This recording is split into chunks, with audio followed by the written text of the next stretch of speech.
Right, okay. Just a quick update from myself first to start us off, and then we'll go on to the main session. Right, let me just share the slides. So hopefully you can all see that. So yes, welcome to tonight's session, everybody. Scottish Testing Group, the first one since the tail end of May last year. And we're going to be talking about evolution of progressive and inclusive engineering services. And we do have, delighted to have Adam, Carla on the call tonight. Unfortunately, Stephen is unwell today, so he won't be able to present tonight, but he will come back at some point in the future so we can hear a bit more about what he wanted to talk around automation of multi-factor authentication. So that's the talk that we're going to have tonight. In terms of the agenda, I'm David Orr. I'm one of the co-chairs of Scottish Testing Groups. I'll give a brief update to the group, and then we'll go on to come on to the main session with Adam and Carla from the engineering team. Soumya will do some quick Q&A at the end there, and then there's a few updates I want to give at the end as well around what's happening next with the Scottish Testing Group. So just before I hand over to Adam, I'll just give you a bit more background. Conscious there are probably a few people who may not have been to a Scottish Testing Group event, so we have been around for quite a long time now, actually into our 20th year, and we were the first testing community in Scotland. Originally, and focused very much on sharing excellence in systems and software testing, but we are focused much more on a broader range of topics now. So you'll have seen, if you've been to any of the sessions over the last year or two, that we're focused on things like DevOps, Agile, artificial intelligence, and now quality engineering. Now, we normally do hold 2 half-day events each year in Glasgow and Edinburgh. We haven't been doing that for a while. However, the good news is we should hopefully be able to do that again this year. So hopefully we can do that. And then the group is based in Scotland. It's primarily for Scottish testers, but anybody can join. And that's particularly true at the moment. One of the great benefits of the virtual events is we've had a wider range of speakers and a wider range of attendees from across Europe and further afield as well. There are a number of channels we have. We are on YouTube. We've got the website, got the Twitter. You can register for events and Zoom, MailChimp, and you can contact us at info@scottishtesting.org. We do have some other updates to come later on, but at this point, I'll take the opportunity to hand over to Adam so we can get into the detail of engineering at 2i.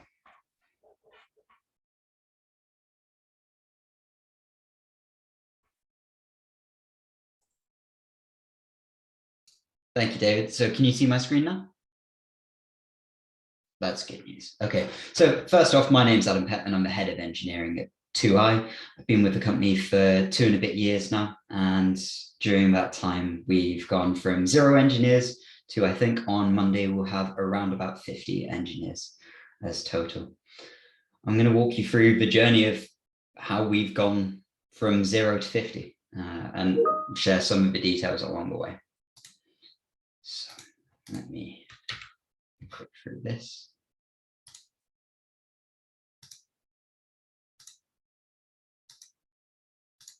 Our story so far. So we started with a concept, and the concept was, can we make engineering happen here at 2i? And if we can, how can we do that in a way that benefits the organization, but also the society and the environments that we pull from? It was really important to me that, as well as generating profit for an organization, we were generating opportunities for people who wanted to join the technology industry. In Scotland, there is a history of engineering. It might not be software engineering, but I'm certain that hundreds of years we've engineered products in and around the areas that we're based in. I don't see any reason that we can't make Scotland the home of engineering going forward. And if it's quality engineering, if it's software engineering, great. So that was the concept. Can we create an engineering team, a function within our company that generates profit, that generates opportunities for people to transition from other careers, start their very first career? That was the concept. Then we hired individuals. So we started by going to boot camps. Specifically in this instance, it was Code Clan, and there were a few others around the edges. We hired the right kind of people, and I'll go into that in a bit more detail at a later point. We've moved on to refining our process. So our process started with, can I teach them everything I know about automated testing and filling the edges? We refined that and we've got a lot better at that now. I'd say we've reached a point of stability now. We've reached around about 50 people. Our processes are fairly robust. We don't have our key person dependencies, and we're looking to grow. And I'll go into all of these points in a little bit more detail in the following pages. So, hiring the right people. We have a standardized process, and we have since day one. It looks to make the process as fair as possible to all individuals. We start with a logic test, and there's a code review, and then there's an interview. And if needs be, we can do all three of those on the same day. We've hired, from the very beginning, we hired team players. So it was vital for me that we started with success. You know, you're going to experience difficulty along the way. Why give yourself the biggest hurdle on day one? So I hired team players at the very beginning. I was finding my feet in this process, and I wanted people who are alongside me who are willing to do the same thing. And we did a good job of that. Subsequent, the team player element has become slightly less of an importance. It's still there. We're never going to hire a person who says, I can't work with others, but now we can put a greater emphasis on the skills and a lesser emphasis on the ability to work as a team. And we helped strike our right balance there. Within the function that we spun up here, I'm really proud of. People hire their colleagues. So a junior engineer can be in the door a month. And within that month, if they've got the culture, if they've got the right attitude, they can be involved in the hiring decision for the person who follows them in next and will follow them in at the same level. The logic behind that is you're going to hire the people who you can picture yourself working with. Now, there's some caveats to that, right?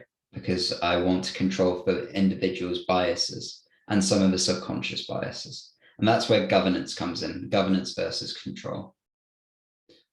Does the top of our recruitment filter represent accurately the cultures and communities that we pull from? If the answer is yes, and the rest of the process is fair, happy days. Now, the individuals making the process are bound to have subconscious biases. So do a few things about that. One, make them conscious. Talk to the individuals about these subconscious biases and bring them to the fore. Make the individuals aware of this. So people are more likely to hire people that look like themselves. That's a very large generalization of what studies have found. But as soon as you make someone aware of that, they will skew away from that and say, right, I'll actually analyze this interview on fair terms. And the person has reached that interview on entirely fair terms because the code review has been anonymously submitted. The logic test is completely standardized and the name doesn't come into it. So at the end of the process, we get a reasonably well-balanced mix of individuals that come to us. As part of the interview process, we ask this question of everyone. There is no right or wrong answer. I'm trying to find the right blend of people.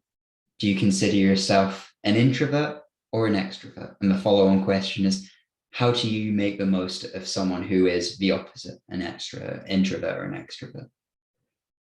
And that level of self-awareness that is shown when an individual answers that question really drives what, in my opinion, has been a very successful hiring process. If someone can answer with self-awareness and the ability to communicate with others, then you've got the right kind of people. Investing in our culture. Once you've hired the right people, trust them. And it sounds obvious, but so many places don't do this, and I've witnessed it so many times. I've been very lucky since I joined 2i that I've been empowered to make decisions. I've been empowered to make a function from scratch. I don't have all the answers and that's fine. I know that everyone who works within my function doesn't have the answers, and that's fine. The only way they're going to learn is by empowering people to make decisions and potentially make mistakes. So that's what we do. People are probably tired of hearing me say this within the engineering function, but when someone comes up with a really good idea and pitches it to me, my follow-on statement is always, great, what are you going to do about it? If they're given ownership of an idea, and that can be someone who's been in the door 3 weeks, if they're given ownership of that idea, and then the support of myself or some of the other line managers within the team, that individual is going to learn really quickly, feel valued, and hopefully stay with the organization for as long as possible. Another thing we do is ask what matters and then track that. So within the first week of a junior engineer joining our organization, I say, what matters to you? At the end of every day, what do you care about? They, as a team, come up with a list, form a spreadsheet, and then they report to me on that every day. I don't influence that. I don't say, yeah, but I want to see these metrics as well. I want to find out how people are viewing their own day and judge the organization, myself and the engineering function, on how capable we are at delivering the things that matter to that specific group of individuals. Work is fine, play is fun. As adults, we give up on play. Don't know why, but we do. And then at Christmas, we whip the board games out and we have a laugh. At 2i, we specifically invest in people's time to have fun as a group. Within work hours, we play games. We have a laugh as an organization. We've built a culture within a pandemic. I've not been in the same room as a lot of the people who work in our team. And yeah, it feels like I know them really well. And that's, again, something I'm quite proud of. Reward those that go above and beyond. This last week at 2i has been bonus week. And it's kind of been the highlight of the year so far, I think. You get to recognize those who have really, really gone above and beyond to make other people's lives better. And you do that financially. You do that financially, you can do it with responsibility, you do it with opportunity. Got to reward them. Personal lesson, perfect isn't a reasonable goal. So building anything from scratch is difficult, and expecting it to be perfect at all points along the journey is, well, it's stupid, for lack of a better phrase. Working with people brings opportunities beyond my own ideas. As I said, in the 2 years that I've been with 2i, the engineering team has grown massively from 0 to 50. Some of that is my responsibility, some of that is my vision, but most of it isn't. Most of it is the people we've hired and the culture and the organization supporting those things to happen. And the moment when you realize, oh yeah, we can make something brilliant with other people's ideas by empowering them to execute on their ideas, just makes your life a lot easier. Beating industry standards is reasonable perfectionism. So judge yourself against something realistic. And the bottom point, changing lives is as important as generating profit targets. Meeting profit targets is maybe the proper way of putting that. We've hired a lot of people who have come from jobs that they'll tell you are boring or monotonous, or didn't have the opportunities to progress. That's really, really, really rewarding. We're engaged with a load of different organizations, too many to name now, but one of them is Edinburgh College. We publicized that recently. We're lowering the barrier to entry for our industry. Previously, you could spend $6.5 grand and go to a boot camp and come out the end of it and get a decent job. If you had $6.5 grand, the credit to get $6.5 grand, or mum and dad handy to give you $6.5 grand. I've been really passionate, and we've recently executed on the idea that we'll drop that down to at most £155. That's really important. Profit will come at the end if you've organized your team properly, but changing lives is more important. And if you remind your team frequently that they're involved in that process, they feel valued. Finding normal. So this is the stability bit. I showed the smart art at the start with a guy balancing on one foot, something I struggle to do fairly frequently. But that's where we are now, where it's stable. And I guess this is what stable means to me. The culture wants the mission to succeed. And when I shared this slide pack with some of my engineers prior to doing this talk, this was the point that resonated most with the team. It's not mandated into their contracts, but they all must do this or follow Adam's lead just cause. They want the engineering function within 2i to succeed in its goals of hiring people from the backgrounds that I've talked about, delivering excellence on client side, generating products in-house. But that's because we invested in that culture. And it's working. It's really, really working. I'm massively proud of what the engineers are able to achieve. And they're able to achieve it without me, which is bullet point 2, key person dependencies are removed. So if I were to get hit by a bus tomorrow, the engineering function at 2i would carry on as is. Might even get better. We've got to a point now that we can operate without specific individuals being in place. The work just happens. Escalation routes are clear and convenient. And the last bit, convenient, is the most important point of that.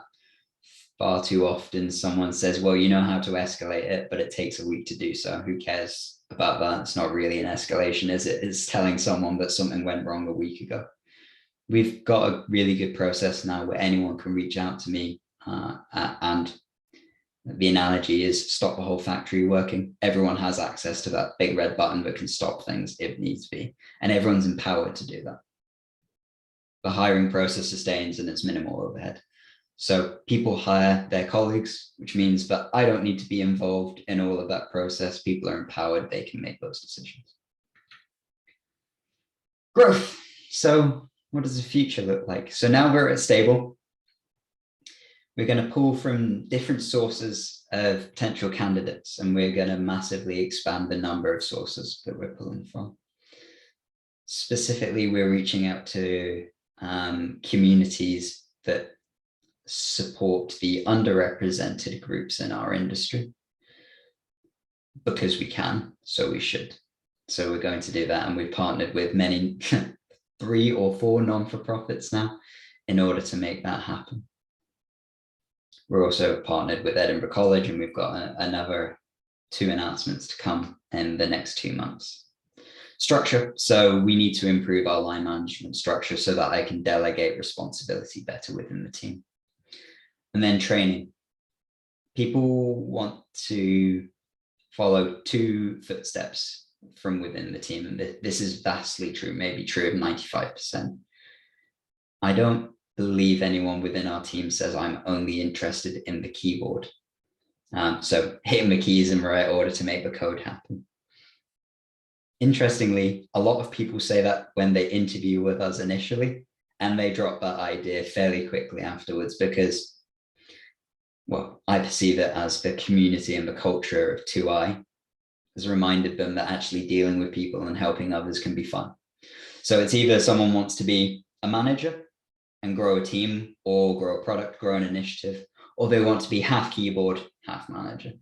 And the training that we need to bring into place and we need to put more focus on is developing the specialisms of the technical side and making people absolutely fantastic people. The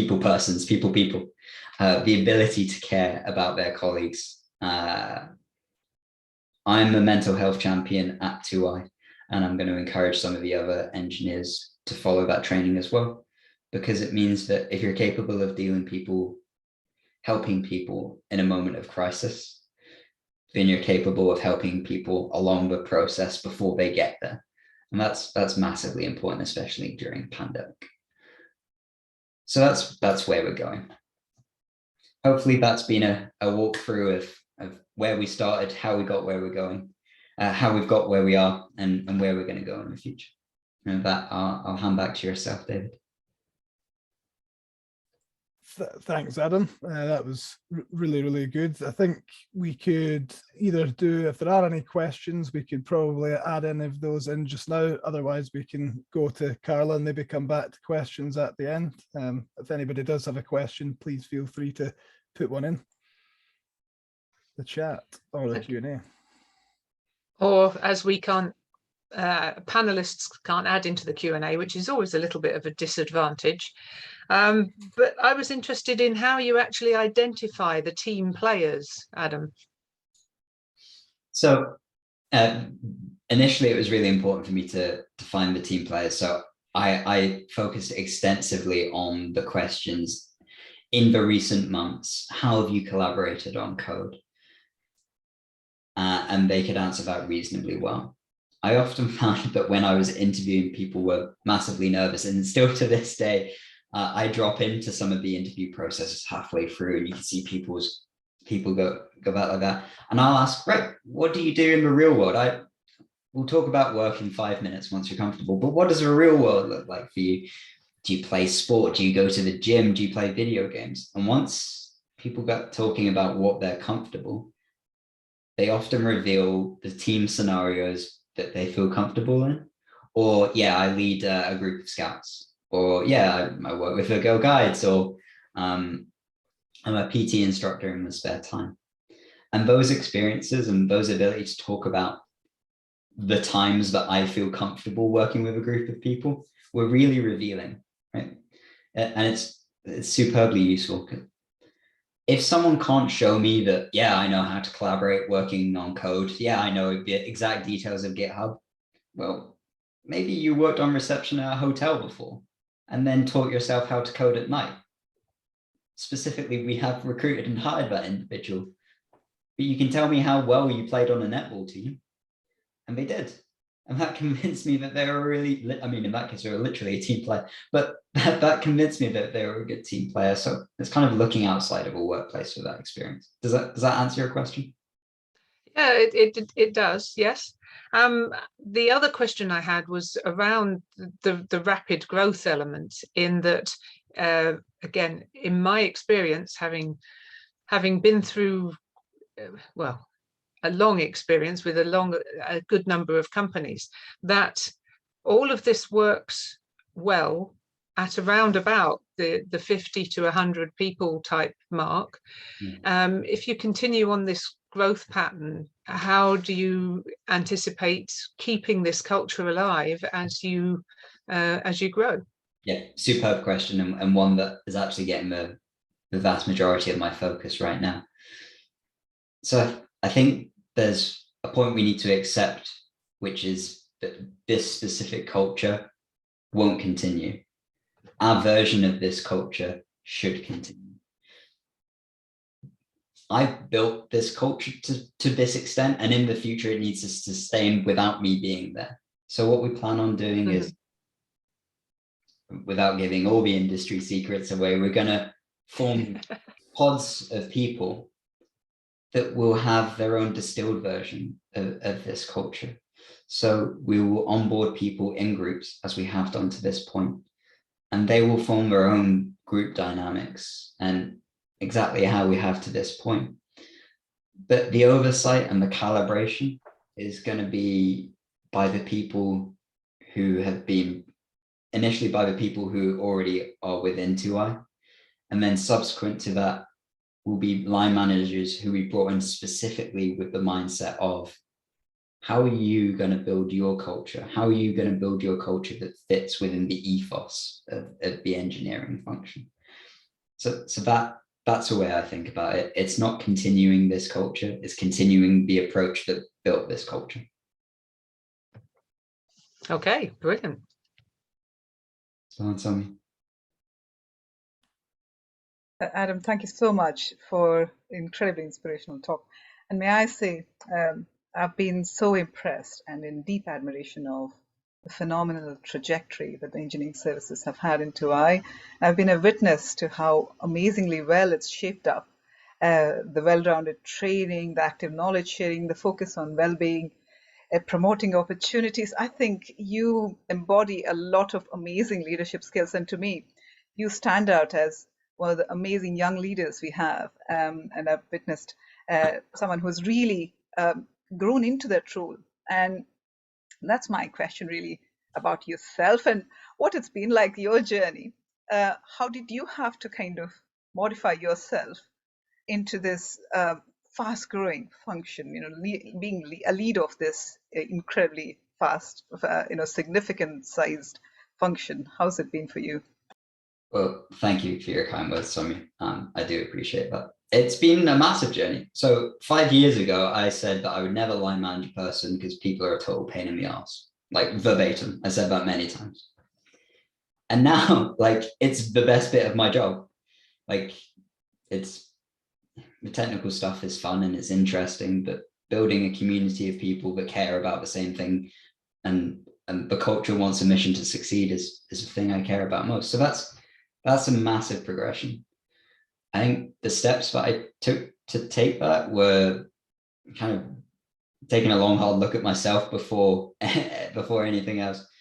What matters to me, and I found that what mattered to me was building something, and I realized that software is just a box. I wanted to build something that really mattered, and in order to build something that mattered, I needed to help other people. Once I'd worked out the right way of using my limited talents to help other people, then that set the ball rolling, right? I've also made the job easier for myself, right? Which is, it's easier to play golf when you're in the fairway. So if you hire the right people, then your job is, David's smiling because he's seen my golf. He knows I don't make that easy for myself. So if you hire the right people, the job gets easier. I won't kid on that it's all been smooth sailing, but it's not been anywhere near as tricky as it could have been had I not had the right people around me. And I guess that's a good opportunity to say something that I haven't alluded to at this point, which is I've had the backing of important people at 2i. So the managing director and Robert Kirkwood as my director is invested in me and said, look, you seem to have thought this through. Run it past me again, see if there's any calibration, go and do it. And that attitude of being empowered it's game changing, right? You can go and do the things you want to do. And also I can pass on to the people who work within my function that same attitude, go and achieve it. I won't go into the psychology stuff. But it's a great answer, Adam. It is a great answer. So I don't think you need to tell us anymore. You've more than covered the question. But I do have one final question before we move on to Carla's, which is, if you were starting out again, what one thing would you do differently? Yeah, it's a really good question. I guess I think the way we've built the engineering function has meant that it's succeeded in isolation. And it's succeeded really well in isolation. And in some aspects, it's succeeded because it was in isolation. But that doesn't drag the organization with it. It doesn't bring other people with it. It's brought other people into the organization and helped it succeed that way. So I would be more collaborative and be willing to sustain at a slower pace of growth. Okay, no, that's good, and definitely recognise a bit of that myself, having worked alongside you over the last couple of years. So that's really good. I don't think there are any questions in the chat, so let's move on to Carla, if that's okay. Over to you, Carla.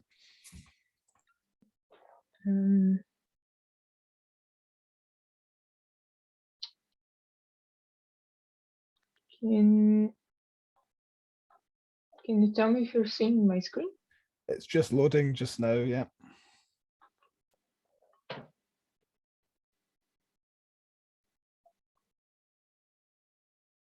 It's appeared, Carla.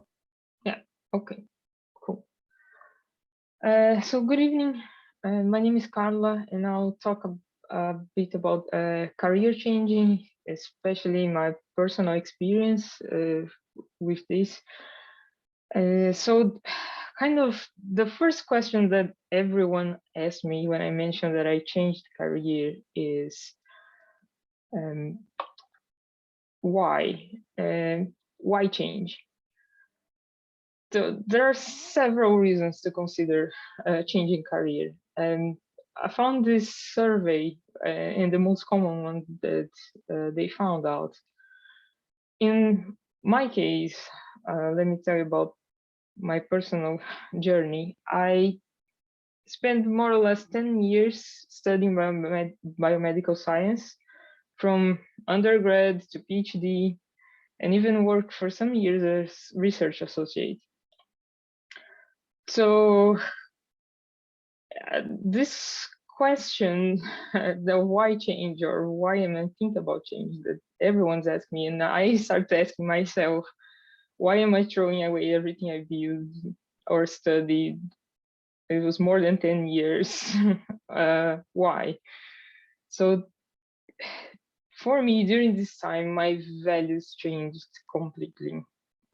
And I always loved tech. So for me, it was not a new interest. It was like just something that was always present. But I never actually gone to study it. And in science, can be very frustrated at times, and for me it was most of the time. So I felt very unhappy, unfulfilled, and definitely need a better work-life balance. So those are my reasons to change, but it may be different from person to person, and you need to do some kind of self-knowledge to really see if that's a step that you want to take at the end, or you can do this during the process. Actually, the process that I more or less did for career change. So yeah, that's time for a change. So this process, I could basically divide in 5 groups. So the first one, as I mentioned, was self-knowledge. So I had to look at what are my interests, what are my skills, which industries that I think I like, and does my skills and interests fit this industry? And once I love tech and I really love problem solving. So I decided, okay, I'm going to try that. I'm going to learn how to code first, which led me to the upskilling. There are tons of free resources online for several areas, but especially for tech, there are several free resources.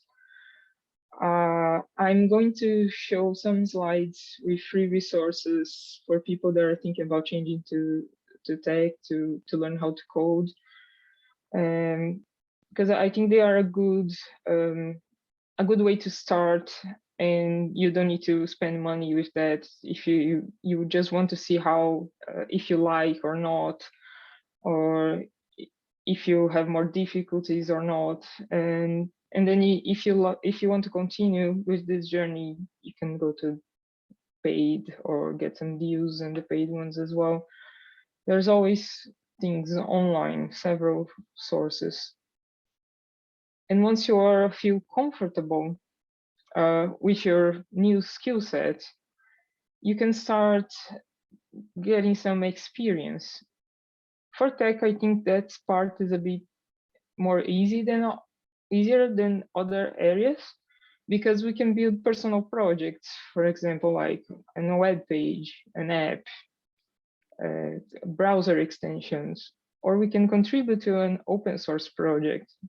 There are several things on GitHub that we can contribute. Also, there are some volunteering opportunities for developers, especially for developers. So it might be easier if you're thinking about going to tech. But if you're interested in another area, for example, maybe networking might be like a good step instead of focusing on experience, if that's not easy to do. LinkedIn is a great platform for networking, and you can connect to several people from from the industry, from other fields, from lots of places. It's amazing.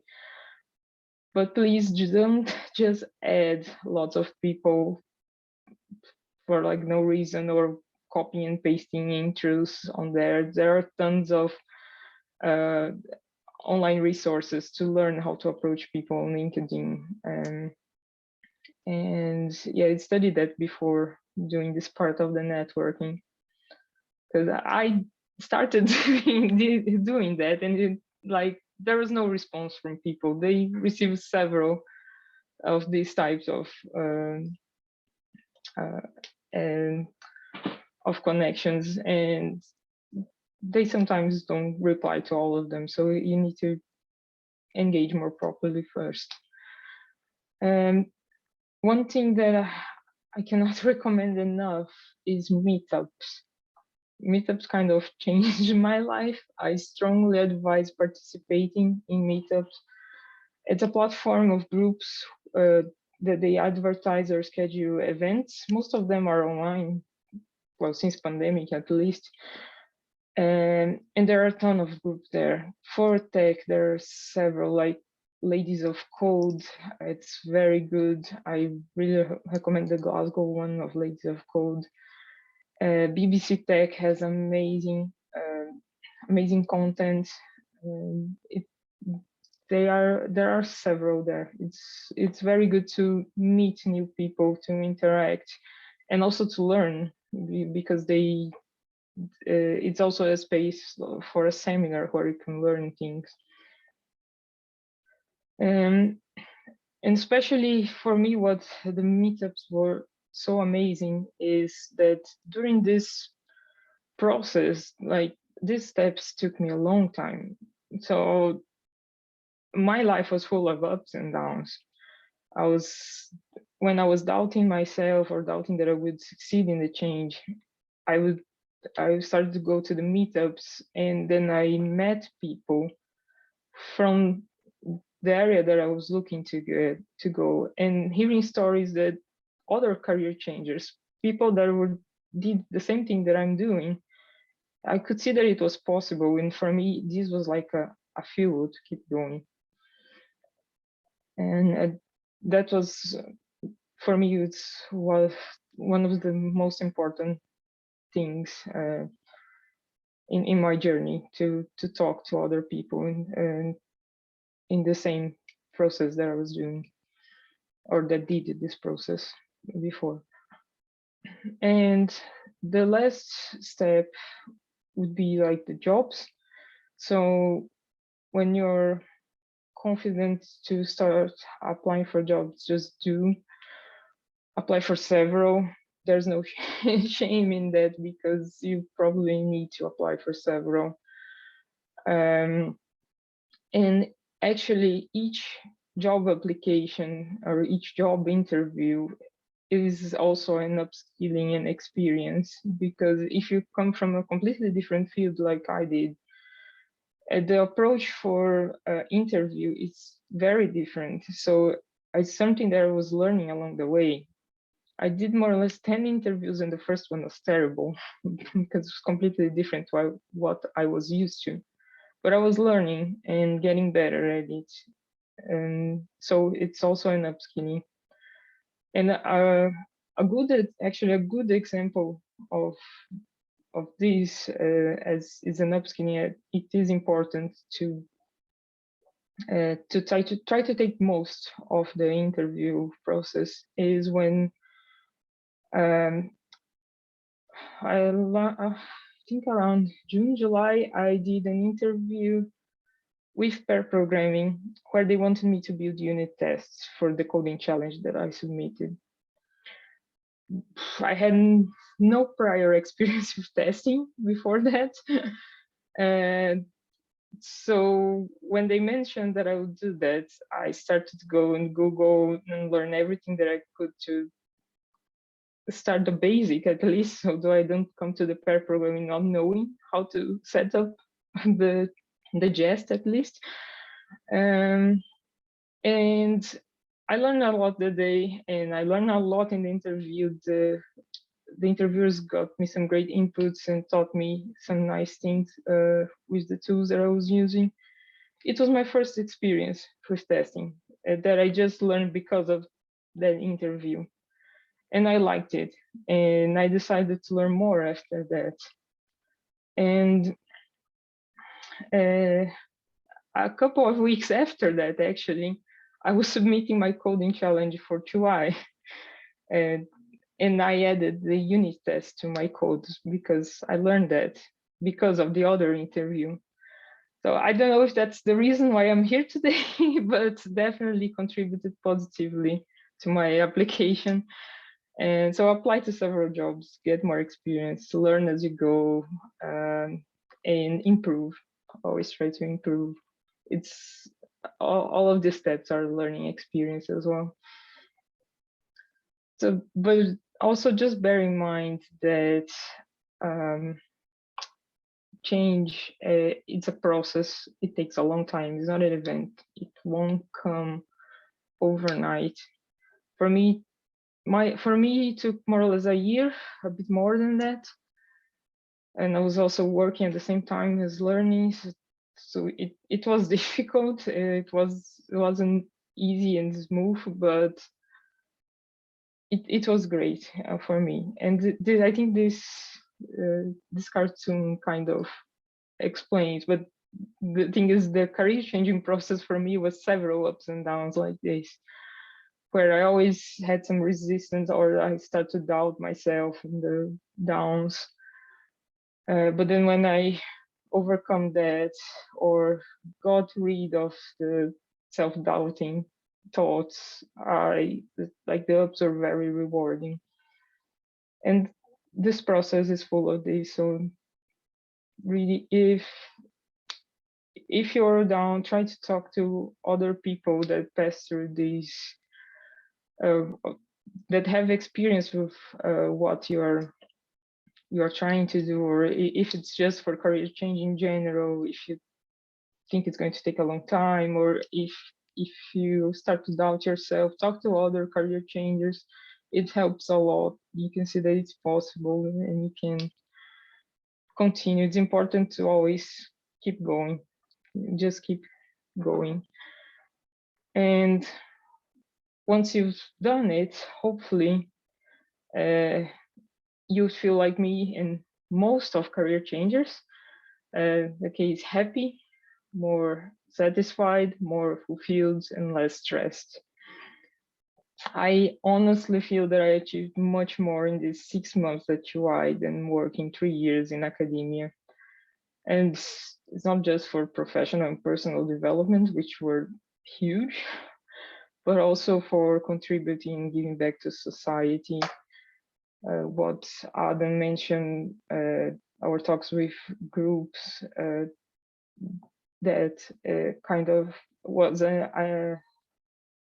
it's deeply aligned to my values now, and I really want to help other people come make the change or come to this field, especially for underrepresented groups or disadvantaged groups. So, and I think Chua is contributing, giving back, and for me it's been amazing. And for me, changing was the right decision. And if it feels be the same for you, just do it because it's very rewarding. And as I promised, there are some free resources. I think we can make the slides available if you need the links. But the meetups that I mentioned, QI also is actually it's QI, but it's Louis, my colleague, that built this resource for career changers. It's a great basic lesson about JavaScript and how to improve for interviews, some good tips on writing good codes. There are some more standard ones like Free Code Camp, Code Academy, Udemy courses, Data Camp, done all of these. Anya Kubo's YouTube page is amazing. If you like games and you want to learn JavaScript, I definitely recommend it. It's for all levels. She can teach you the most scary functions of JavaScript in an easy way with games, like old retro games. She built Mario, she built those Serpent games from old mobile phones. It's very cool, very engaging. And some free courses from 2 underrepresented groups. So these are like free boot camps. If you fit in one of these groups, you can go to the webpage, try to apply, and hopefully you'll get a better chance to get a job later, because the boot camp is more condensed and there's much more things to learn.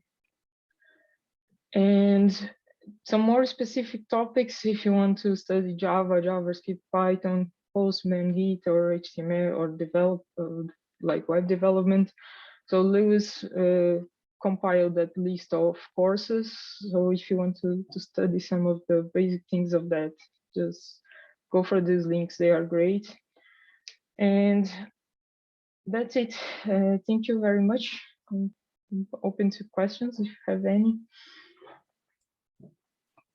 I certainly have one which is springing to mind. It's a very, very interesting journey, I have to admit. And thank you. I should start off by thanking you for the talk. It was really interesting. To hear a little bit more about yourself and the journey you've been on, Carla. The one thing that I think would be interesting to hear a little bit more about is what skills did you learn from the studying in biomedicine that you've been able to reuse and help you succeed as an engineer? Yeah, so lots of problem solving in science. There's always more problem than solving. So yeah, we have a lot of problem solving there. It was one of the things that I liked. But there's also a lot of teamwork, because we can work in teams in the lab, we can collaborate with other people. So always teamwork, communication. We're always presenting or writing about our works. What about dealing with failure, Carla? When we've talked, failing tests and nothing, right? Yeah, that's a part that I was not so good at, because I was very frustrated at some point. So in my field, because if something doesn't go well, like in an experiment, I would need to change like one variable and redo it again. But to redo it again, it's not something like I can do in one day. I sometimes had to spend 3 days preparing the samples or stuff to see if it works or not. So it took me more or less a week to know if this change that I was making was working or not. And yeah, it sometimes can take a long time. Like my partner, for example, her stuff takes 3 months usually. So I don't know how she can handle the wait to know if things worked or not. So yeah, in tech is much faster. You can just change and see the outcome. Thank you very much. Sue or Sonia, did you have any questions you wanted to ask? Oh, actually, we've got one here coming in from the audience, so we'll go to that one. So it's from, I wanted to ask whether you faced imposter syndrome during your career change, and if so, how did you deal with it? Yeah, I actually think I faced more imposter syndrome in academia than in my career change, but I did, especially when I started at HUI, because it was new to me. Like I was hired to do something that I just learned how to do. Like, am I good enough for that? I could see the juniors that started with me had much more knowledge than I had. And yeah, it was scary, but I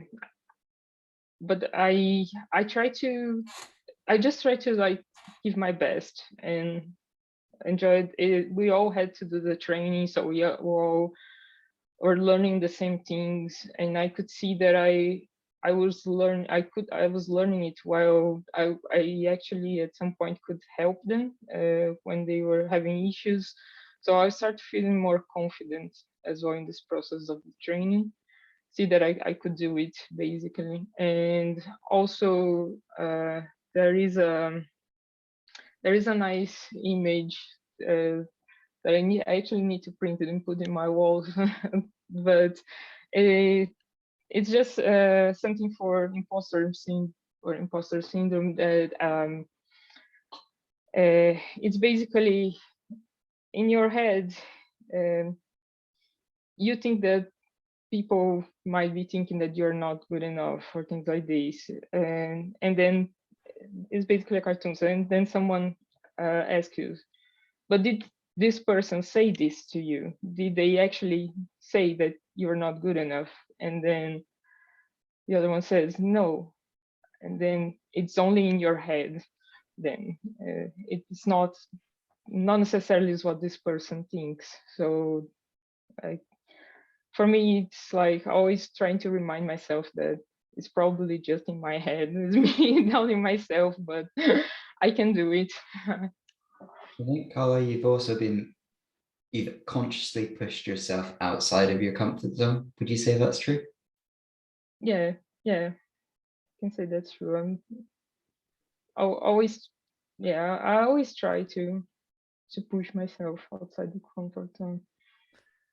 I don't know if it's also part of the imposter syndrome, trying to show to myself that I can, but I always do that.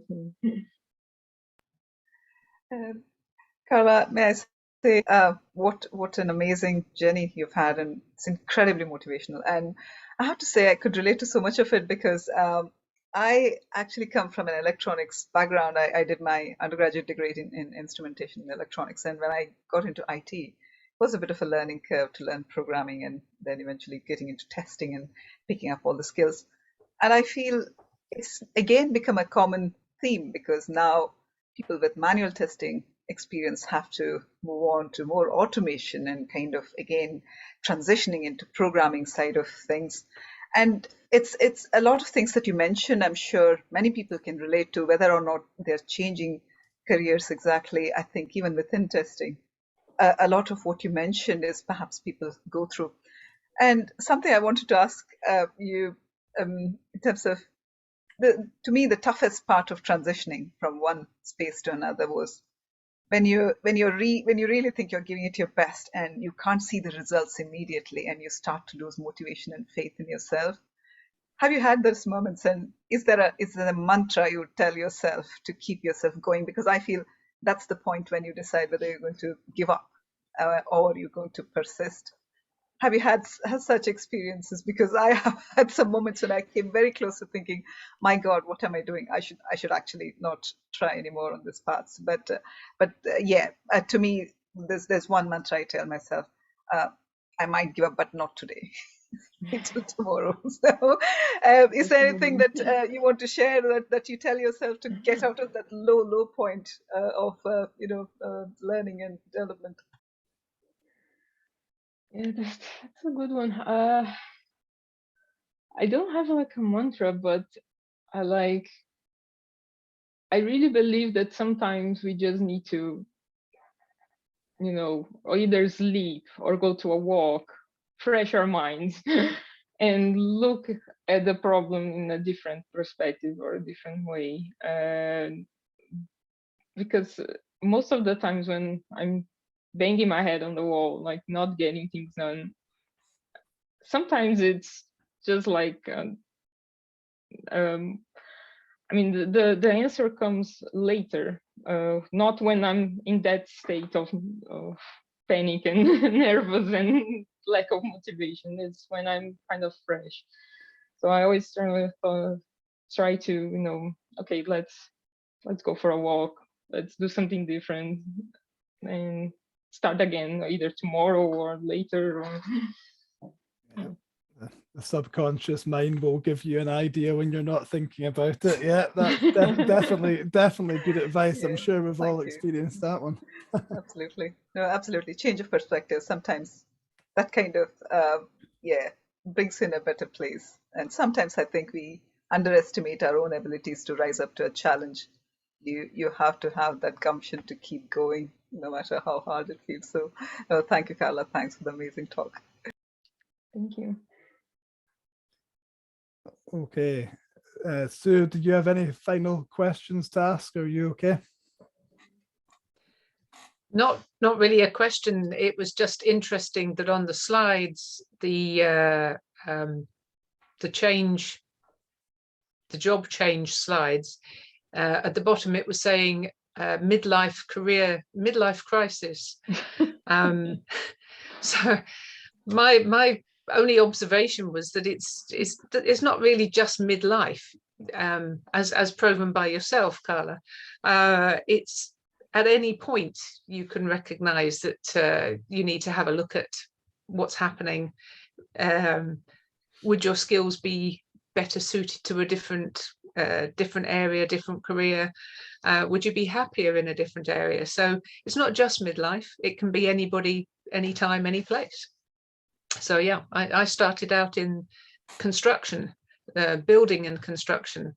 So I'm actually also a qualified electrician. It's one of those careers I could fall back on if I wanted to, but the tech world just keeps me so involved and interested that I haven't gone back to being a Sparky yet. Good, very good. Okay, with that in mind, I'm just going to quickly move us on to a little bit of an update from a Scottish testing group perspective that we wanted to share, which is really good news. I just want to share my screen again briefly, actually, so that we can cover this off for everybody, so that you're aware of what's happening. So you may have been on some of the virtual events over the last couple of years. We did have a fairly lengthy hiatus. Our last in-person event was back in sort of May 2018, so it has been quite a while. However, things are picking up. We are very thankful to get some sponsorship. The 2i has announced us our new platinum sponsor. Now, what that means is we'll have better capability, better capacity. We'll hope to see the return of in-person events.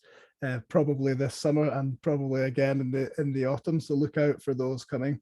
There will be more virtual events, and there'll be improved opportunities for social media and blogging and things like that as well. But it also means there'll be more opportunities for yourselves to get involved. So have a think about what you would like to see from the group, anything you want us to cover, anything you would like to support with, and you can fill in our survey. It's a very short one. It would be great to hear what you would like, and we'll look to make that happen through the group.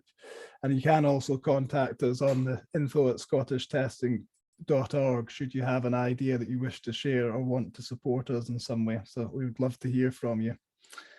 There are lots of ways that you can get involved. You know, you've attended tonight. There's the YouTube channel to watch the playback. You could present at an event. It would be great to have you. You can write guest blogs, write vlogs, or publish vlogs, sorry.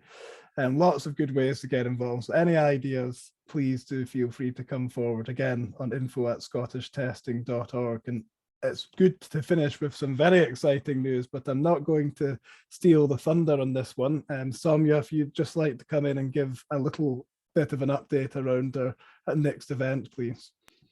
Indeed. Thank you. Thanks, David. It's very kind of you. So just to let everybody know, we have a brilliant panel of achievers for women coming together to have a panel discussion on many matters related to diversity in technology, and incredibly proud to bring this event on the International Women's Day, which is 8th of March. It's at 6 p.m. So some really, really amazing names are joining us, including our very own Sue Atkins. So it's going to be a fantastic conversation. I really request all of you to join. And you know, really, there's a great way of interacting as well. We have an audience poll that's offered as part of the event. You can vote on which topic you'd like the panel to discuss. So please do visit the registration page and do register for this event, and we look forward to having you there. Thank you.